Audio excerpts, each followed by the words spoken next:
வாங்க நம்ம இப்போ வந்து தமிழர் வாழ்வின் நெறிக்கருவூலம் அப்படின்னு சொல்லக்கூடிய ஆத்திச்சூடியை நம்ம இப்போ உங்களோட சேர்ந்து நானும்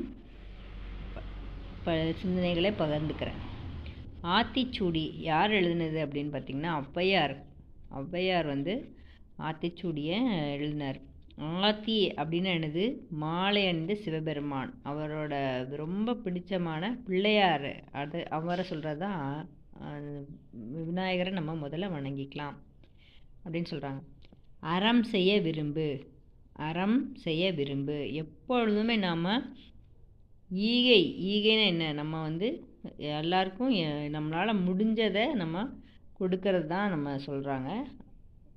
அறம் செய்ய விரும்பு.